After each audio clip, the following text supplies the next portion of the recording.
దివ్యవాణి TV ప్రేక్షకులందరికీ శుభోదయం. యేసుక్రీస్తు పరిశుద్ధ నామంలో ప్రియులారా, మీ అందరికీ స్వాగతం, సుస్వాగతం.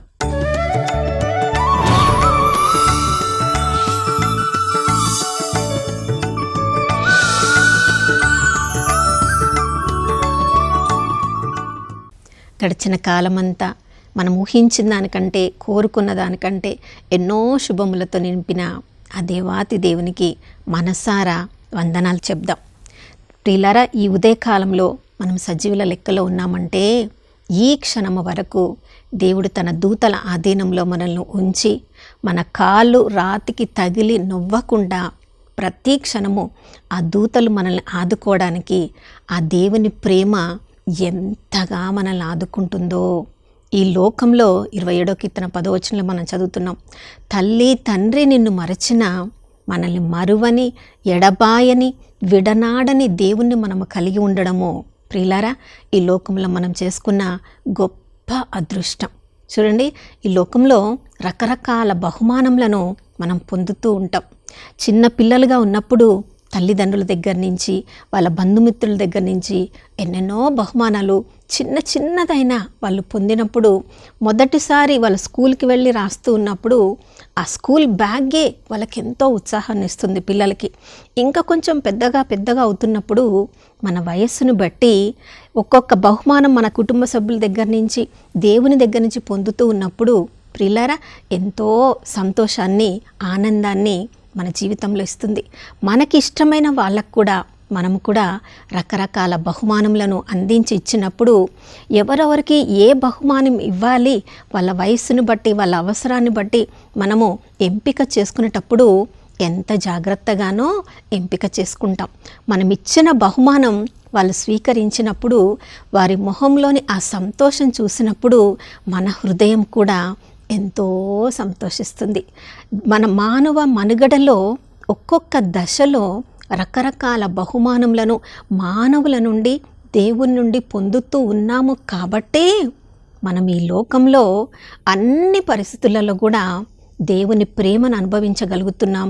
సుఖంగా, సంతోషంగా జీవితాన్ని ముందుకి తీసుకొని వెళ్ళగలుగుతున్నాం. ప్రియులారా, వివాహము కాక ముందు నుంచే వివాహం గురించి రకరకాల ఆలోచనలను కలిగి, రకరకాల ప్రణాళికలను కలిగి, అన్నిటికంటే ముఖ్యంగా దేవుడు వారికి ఇచ్చే బహుమానం గర్భఫలాన్ని గురించి కాబోయే తల్లులు ఎన్నో ఆశలను పెట్టుకొని వాళ్ళ గురించి ఏదేదో చేయాలి, ఏదో వాళ్ళని చదివించాలి, ఎంత గొప్ప ఉన్నత స్థితిలోనికి వాళ్ళని తీసుకొని రావాలని గొప్ప ప్రణాళికలు వేసుకున్న తర్వాత చూడండి, ఆ రాబోయే పిల్లల గురించి వివాహానికి ముందు నుంచే కలలు కంటూ ఉంటారు.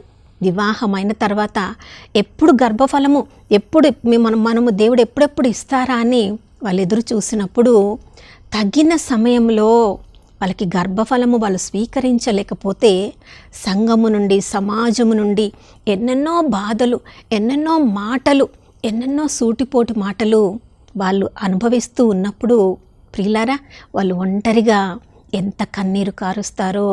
కొన్నిసార్లు వాళ్ళు గొడ్రాలు అని వాళ్ళని పిలిచినప్పుడు వాళ్ళ హృదయము ముక్కలైపోతుందేమో. ఎందుకంటే ఈ లోకంలో రకరకాల బహుమానములు మనం రకరకాల ప్రజలకు ఇవ్వచ్చు, కానీ గర్భఫలం మాత్రం దేవుడు మాత్రమే ఇవ్వగలిగిన బహుమానం. 127వ కీర్తన 3వ వచనంలో మనం చదువుతున్నాం, పుత్రులు ప్రభువిచ్చే వరం, తనయులు దేవుని బహుమానం. అది దేవుడు మాత్రమే ఇవ్వగలిగిన గొప్ప బహుమానం ప్రియులారా. మరి ఆ బహుమానమును పొందలేని వాళ్ళ పరిస్థితి ఎలా ఉంటుందంటే 113వ కీర్తన 9వ వచనంలో మనం చదువుతున్నాం, వారి కన్నీరు చూసిన దేవుడు అంటున్నాడు, గొడ్రాలు తన ఇంటిలో మన్నన పొందినట్లు ఆ ప్రభు చేస్తారంట. వారికి బిడ్డలను ఇచ్చి వారి జీవితంలో సంతుష్టిని కలిగిస్తారు. ఆ బహుమానాన్ని వాళ్ళు స్వీకరించినప్పుడు వాళ్ళు దేవునికి ఎంతో కృతజ్ఞతా భావాన్ని కలిగి ఉంటారు. ప్రియులారా చూడండి, ఎంతోమంది మనం బైబిల్ గ్రంథంలో చూస్తున్నాం గొడ్రాలుగా పిలువబడిన వాళ్ళు ఉన్నారు. ఆదికాండంలో 12వ అధ్యాయంలో మనం చదువుతున్నాం, దేవుడు అబ్రామును పిలిచినప్పుడు 75 సంవత్సరముల వయసులో వాళ్ళు పిలువబడ్డారు. వాళ్ళకి అప్పటికింకా గర్భఫలము లేదు. కానీ వాళ్ళు దేవుని మాటను నమ్ముకొని నీకు ఒక్క బహుమానం లేదు, కానీ నిన్ను జాతులకు తండ్రిగా చేస్తానని దేవుడు అబ్రాహామును పిలిచినప్పుడు అబ్రాహాము నమ్మి దేవుణ్ణి అనుసరించడం మొదలుపెట్టాడు. ఆయన నమ్మకాన్ని బట్టి, ఆయన విశ్వాసాన్ని బట్టి దేవుడు నీతిమంతుడిగా ఆయనను తీర్చిదిద్దాడు. చూడండి, దేవుడి ప్రణాళిక ప్రకారం 100వ సంవత్సరంలో జన్మించిన ఇస్సాకు, ఆ ఇస్సాకును చూసినప్పుడు ఆ యొక్క సారా తన హృదయము ఎంతో సంతోషంతో పొంగి పొర్లి ఉండవచ్చు. 100 సంవత్సరాల వరకు అబ్రహాము గర్భఫలం కోసం ఎదురు చూశాడు, కానీ తన దృష్టిని ఇస్సాకు మీద పెట్టలేదు ప్రియులారా. ఇంకా ఆ బహుమానం ఇచ్చిన దేవుడి మీదనే పెట్టాడు. పరీక్షలో గెలుపొందాడు. ప్రియులారా, దేవుడు మనకి బహుమానం ఇచ్చినప్పుడు ఆ బహుమానం మీద మన దృష్టిని పెట్టొద్దు, కానీ బహుమానం ఇచ్చిన దేవుడి మీద పెట్టాలి. చూడండి, ఇస్సాకు భార్య అయిన రెబెక్కాకు కూడా గర్భఫలము లేనప్పుడు, ఆమె గొడ్రాలుగా పిలువబడుతున్నప్పుడు, భార్యాభర్తలుగా వాళ్ళిద్దరు కలిసి ప్రార్థన చేసినప్పుడు ఇస్సాకు ప్రార్థన విని దేవుడు రెబెక్కాకు గర్భఫలాన్ని అనుగ్రహించాడు. 2 జాతులను ఆమెలో ఉంచాడంటే చూడండి, మనము గర్భఫలం పొందడము ఆలస్యం అవుతుంది అనుకోవచ్చు, కానీ దేవుని కాలంలో దేవుని మీద ఆధారపడిన బిడ్డలకు ఇంకా ప్రశస్తమైన బహుమానములను దేవుడు అనుగ్రహిస్తాడు. యాకోబు తన యొక్క భార్య అయిన రాహేలును ఎంతగానో ప్రేమించాడు. లేయాకు ఆమె యొక్క భర్త ప్రేమ దొరకలేదు, కానీ దేవుడు లేయాను ఆశీర్వదించి ఆమెకి ఎంతోమంది బహుమానములను, కుమారులను, కుమార్తెనిచ్చారు. కానీ యాకోబుచే ప్రేమింపబడిన రాహేలుకి గర్భఫలం లేదు. ఆమె అంటుంది, నువ్వు నాకు గర్భఫలాన్ని ఇస్తావా లేదా, చనిపోతావా అని అంటుంది. చూడండి, కానీ యాకోబు అంటున్నాడు, నేనేమైనా చేయగలనా నీకు కుమారుని ఇవ్వడానికి? అది దేవుడు కదా ఇవ్వాల్సింది, నేను దేవుణ్ణి కాదు కదా. అవును ప్రియులారా, వాళ్ళ బాధ, వాళ్ళ కష్టము ఎంత భయంకరంగా ఉంటుందంటే అనుభవించే వాళ్ళకే తెలుసు. కానీ దేవుడు మన హృదయాన్ని ఎరిగిన దేవుడు కాబట్టి, అన్ని పరిస్థితులలో అందరినీ ఆదుకునే దేవుడు కాబట్టి, తన్ని నమ్మిన బిడ్డలు వాళ్ళు కడు వృద్ధులైనా కూడా ఆయన అనుగ్రహించే సమయంలో గర్భఫలాన్ని తప్పకుండా పొందుతారు. లూకా సువార్త 1వ అధ్యాయంలో మనం చదువుతున్నాం, ఎలిజబెత్ అమ్మ దంపతులు వాళ్ళు కడు వృద్ధులు, కానీ దేవుని ప్రణాళికలో యేసు ప్రభు యొక్క మార్గాన్ని ఏర్పాటు చేయడానికి బప్తిస్మ యోహాను అప్పుడు జన్మించవలసి ఉంది. కాబట్టి వీళ్ళు కడువృద్ధులు అయినప్పటికీ కూడా దేవుడు తన కాలంలో వారికి బప్తిస్మ యోహాను ఒక ప్రశస్తమైన ప్రవక్తను గ్రహించాడు. ఇదిగో దేవుని గొర్రెపిల్ల అని యేసు ప్రభువుని ఈ లోకానికి పరిచయం చేసిన గొప్ప ప్రవక్తను ఆమె బిడ్డగా పొందుకుంది. అవును ప్రియులారా, మనము ఎలీషా ప్రవక్త జీవితంలో ఉన్నప్పుడు మనం చదువుతున్నాం, ఎలీషా ప్రవక్త కొరకు ఆ షూనేము వనిత తన గృహంలో పై గదిలో ఆయనకు గదిని ఏర్పాటు చేసి, వాళ్ళ దారిలో వస్తున్నప్పుడు వెళ్తున్నప్పుడు కూడా తమ గదిలో విశ్రాంతి తీసుకోవచ్చని తమ గురించి అంత శ్రద్ధ వహించిన ఆమెకు మేమేమైనా చేయగలమా అని దైవభక్తుడు ఎలీషా ప్రవక్త ఆమె గురించి కనుక్కున్నప్పుడు అతని యొక్క సేవకుడైన గెహజీ చెప్తున్నాడు, వారికి సంతానము లేదు అని. చూడండి ప్రియులారా, దేవుని సేవకులను మనం ఆదరించినప్పుడు దేవుడు ఒక కంట కనిపెడుతూనే ఉంటాడు. ఆ సేవకులకు ఆతిథ్యం ఇవ్వడం ద్వారా మనం గొప్ప గొప్ప బహుమానములను మనం పొందుకోవచ్చు. ఆమె నీకు మేమేమన్నా చేయాలా అన్నప్పుడు నాకేం అక్కర్లేదు, నా యొక్క ప్రజలు అందరూ అన్నీ చూసుకుంటున్నారు అన్నప్పుడు ఆమెకు తెలియకుండానే ఎలీషా ప్రార్థన చేసినప్పుడు ఆమె సంతానం పొందుకోగలిగింది.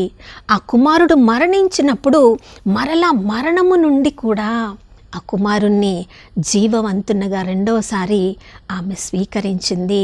ప్రియులారా, దేవుని చిత్తంలో మనము ఉన్నప్పుడు అది ఎంత దేవుడు అనుగ్రహించిన ఆ బిడ్డల ద్వారా గొప్ప గొప్ప కార్యాలు ఈ లోకంలో జరుగుతాయి. చూడండి, సంసోనును దేవుడు గొప్ప న్యాయాధిపతిగా బలమైన బలాన్నిచ్చి అతని న్యాయాధిపతిగా ఎన్నుకోవాలనుకున్నప్పుడు సంసోను తల్లిని మనోవ దంపతులని ఎదుర్కొన్నప్పుడు చూడండి ప్రియులారా, అనుకొనని రీతిలో ఆ కుమారుణ్ణి స్వీకరించడానికి ఆమె ఎలాంటి అలవాట్లు కలిగి ఉండాలి, ఏమేమి పానీయములు స్వీకరించకూడదు, అంత జాగ్రత్తలను కాబోయే తల్లికి దేవుడు తన దూత ద్వారా నేర్పిస్తున్నాడంటే చూడండి, గర్భం మోసే తల్లులందరూ కూడా లోక ప్రకారంగా మనకి దేవుడిచ్చిన జ్ఞానాన్ని బట్టి ఏ డాక్టర్ దగ్గరికి వెళ్ళాలి, ఏమి సదుపాయాలు ఎక్కడ ఉన్నాయి, ఎలా సిద్ధపరచుకోవాలి అన్నీ చేస్తాం. కానీ ఆ గర్భఫలం ఇచ్చిన దేవుడికి ప్రియముగా ఆ కుమారుణ్ణి కుమార్తెని ఎలా పెంచాలి, ఆ జ్ఞానం ఇవ్వమని ఆ బిడ్డలు ఈ లోకంలోనికి రాకముందే కాబోయే తల్లులు ప్రార్థించాలి. ప్రియులారా, ఎవరెవరైతే ఇంకా మన కుటుంబాల్లో గర్భఫలము లేకుండా కన్నీరు కారుస్తున్నారో వారందరి కోసం ప్రార్థించుదాం. దేవుని కృప తప్పకుండా వాళ్ళని ఆదుకుంటుంది. దేవుని కాలంలో వాళ్ళు గర్భఫలాన్ని పొంది దేవుని సేవ కొరకు వాడబడినట్లుగా వారందరి కొరకు ప్రార్థించుదాం. నాతో కలిసి ప్రార్థించండి. పరిశుద్ధుడైన దేవానికి స్తోత్రములు తండ్రి. శ్రేష్టమైన బహుమానములన్నీ కూడా ప్రభా నీ చేతి నుండే మేము పొందుతాం తండ్రి. ఈ లోకంలో అతి శ్రేష్టమైన బహుమానం అంటే ఒక బిడ్డకు జన్మనివ్వడమే. నాయనా, మేము మా తల్లిదండ్రులను బట్టి నీకు వందనాలు తెలియచేస్తున్నాం. ఏ ఏ తల్లిదండ్రులైతే తమకు బిడ్డలుగా మీ నుండి బహుమానాన్ని పొందారో వారందరిని బట్టి నీకు స్తోత్రములు ప్రభా. ఏ తల్లిదండ్రులైతే నాయనా గర్భఫలాన్ని పొంది కానీ ప్రభా వారి వల్ల కన్నీరు కారుస్తున్నారో, వాళ్ళు దైవ భయం లేకుండా దేవునికి దూరంగా జీవిస్తున్నప్పుడు నాయనా వారు సత్ప్రవర్తనలో జీవించాలని ఎవరెవరు ప్రార్థన చేస్తున్నారో ఆ ప్రార్థనలన్నీ కూడా ఈ ఉదయకాలంలో మీకు ధూపంలాగా సమర్పిస్తున్నాం ప్రభా. నాయన ఇంకా ఈ వాక్యం వింటూ మా కుటుంబాలలో ఎవరెవరికి గర్భఫలము లేదో ఎన్నో సంవత్సరములుగా కన్నీరు కారుస్తూ ప్రభా నీ సమయము ఇంకా ఎప్పుడు వస్తుందని అబ్రాహాములాగా ఎవరెవరు ఎదురు చూస్తున్నారో ప్రభా వారందరిని బట్టి నీకు స్తోత్రం. నాయనా, తగిన శ్రేష్టమైన బహుమానములను నువ్వు మా నుండి వేరు చేయవు ప్రభా. నాయనా, ఈరోజు నాయనా ఎంతోమంది గర్భాలను తెరుస్తున్నావు తండ్రి, నీకు స్తోత్రం. నాయనా, వారి గర్భాలు మూయబడ్డానికి ఏ కుటుంబంలో ఏ పాపము శాపము వారికి అడ్డంగా ఉందో యేసు ప్రభు యొక్క పరిశుద్ధ శిలువ రక్తము ద్వారా నాయనా పాప శాపములను నువ్వు కొట్టివేశావు ప్రభా, నీకు స్తోత్రం. ఈరోజు నూతన జీవాలను ప్రభా మా జీవితాలు అనుగ్రహిస్తున్నావు తండ్రి. గర్భఫలం లేని ప్రతి కుటుంబంలో నీ మహిమ కొరకు నాయన నీవే వారికి గర్భఫలాన్ని అనుగ్రహిస్తున్నందులకు నీకు వందనములు తెలియచేసుకుంటూ యేసయ్య పరిశుద్ధ నామములో అడిగి వేడుకొనిచున్నాము తండ్రి, ఆమేన్. అవును ప్రియులారా, గర్భఫలము పొందిన తర్వాత ఎంతో విజ్ఞానముతో వాళ్ళను పెంచి పెద్ద చేసి వాళ్ళు రెక్కలొచ్చి వెళ్ళిపోయిన తర్వాత అమ్మమ్మగా నానమ్మగా తాతయ్యగా ఉండి వారి యొక్క బాగోగులు చూడడం కూడా వారి కోసం ప్రార్థన చేయడం చాలా ముఖ్యం. అపోస్తలుడైన పౌలు తిమోతితో చెప్తున్నాడు, నీ అవ్వ లోయలో నీ తల్లి యూనికేలో ఎంత విశ్వాసం ఉందో అంతే పటిష్టమైన విశ్వాసాన్ని నీలో చూస్తున్నాం. మనమందరము కూడా మన యొక్క మనుమ సంతానం కూడా దేవుని జ్ఞానంలో వర్ధించాలని ప్రార్థించుకుందాం. మరొక నూతన శుభోదయంలో మనం అందరం కలుసుకునే వరకు దివ్యవాణి టీవీని వీక్షిస్తూ ఉందాం. ఇమ్మానుయేలు, ప్రభు మనతో ఉన్నారు.